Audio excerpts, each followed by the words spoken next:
भारत और अफगानिस्तान के बीच द्विपक्षीय ट्रेड साल 2019-2020 में 150 करोड़ अमेरिकी डॉलर के ऊपर पहुंच गया था।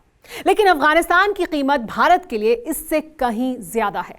अफगानिस्तान हमारी साझी विरासत है और स्ट्रेटेजिक लिहाज से बेहद महत्वपूर्ण है। पाकिस्तान और चीन जैसे देश अगर अफगानिस्तान में पैर मजबूत करते हैं तो Pathan land anti India activity का सेंटर बन जाएगा। देखिए टेली सीरीज का ये एपिसोड, द्वंद्व, फ्यूचर एट स्टेक।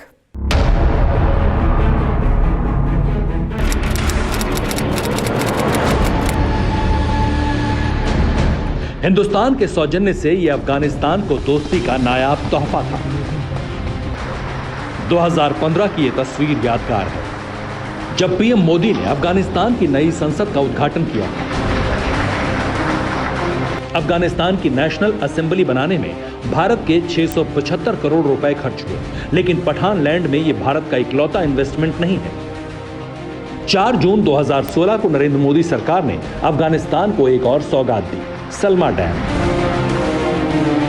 42 मेगावाट के हाइड्रो पावर प्रोजेक्ट को अफगान इंडिया फ्रेंडशिप डैम भी कहा जाता है। इस परियोजना में भारत के 1700 करोड़ रुपए लगे।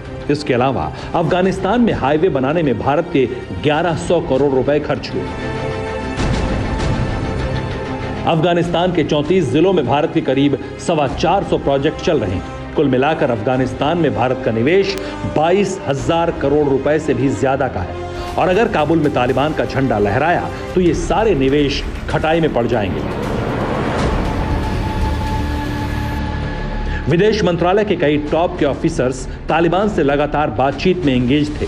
तालिबान का मुद्दा भारत के लिए इतना अहम है कि विदेश मंत्री एस जयशंकर ईरान और रूस भी हो आए। भारत बातचीत की हर खिड़की से झांककर शांति की पहल कर रहा है, लेकिन पाकिस्तान, चीन और तुर्की की तिकड़ी तालिबान को भड़का रही है। पाकिस्तान का एक सूत्रीय एजेंडा है कि अफगानिस्तान में कैसे भी करके तालिबान की हुकूमत आ जाए, और जब तक तालिबानियों को पैसे और हथियार मिल रहे हैं, उन्हें काबुल के सिवाय कुछ और दिखाई नहीं दे रहा। भारत के तालिबान से रिश्तों पर 1999 के प्लेन हाईजैक कांड का दाग चस्पा है। आईएसआई की पैदाइश माने जाने वाले हक्कानी नेटवर्क से भी तालिबान के अच्छे रिश्ते हैं। इसलिए भारत को बहुत संभल कर कदम रखने की जरूरत है। फिक्र आपकी, सोमवार से शुक्रवार रात 9 बजे सिर्फ टीवी 9 भारतवर्ष पर।